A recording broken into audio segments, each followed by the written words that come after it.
আসসালামু আলাইকুম, সবাই কেমন আছেন? আলহামদুলিল্লাহ ভালো আছি।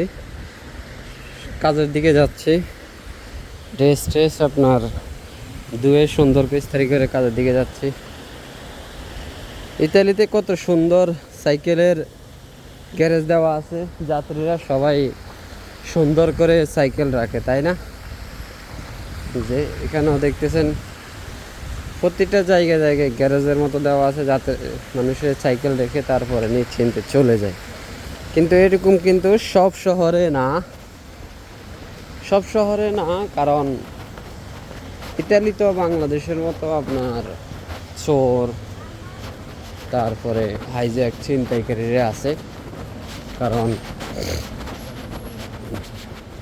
ইতালি তো যদি আপনি এভাবে সাইকেল রেখে যান তাহলে আপনার তালা কেটে সাইকেল নিয়ে যাবে, এমনও নজির আছে ইতালিতে।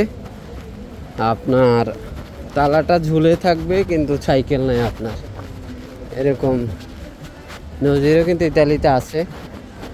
পরবর্তীতে সাইকেলগুলো 20 ইউরো 30 ইউরো বিক্রি করে।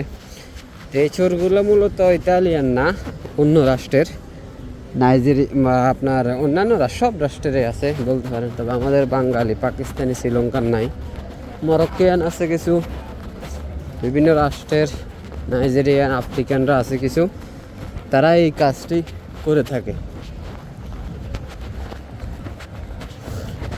এত সুন্দর টুরিস্ট এলাকায়ও কিন্তু সাইকেল চুরি হয় কম বেশ। দেখতে পাচ্ছেন এরকম সুন্দর জায়গায় আপনার কাজ করতে কার না ভালো লাগবে, তবে অনেক কষ্ট কাজের। আপনি যদি কষ্ট সহ্য করতে পারেন, কাজকে যদি এনজয় হিসাবে নিতে পারেন, তাহলে এরকম জায়গায় কিন্তু কাজ করেও কিন্তু অনেক মজা আছে, অনেক মজা। তো সামনে রেস্টুরেন্টে চলে আসছে।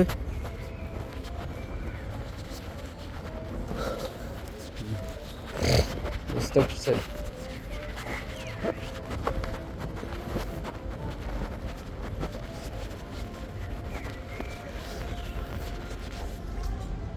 সাড়ে 4টা থেকে আজকে কাজ।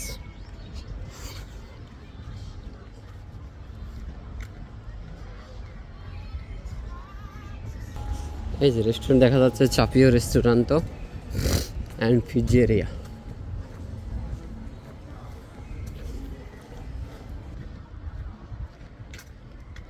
চলে আসলাম। খুদা হাফেজ, ভালো থাকবেন সবাই। আসসালামু আলাইকুম রহমতুল্লাহ।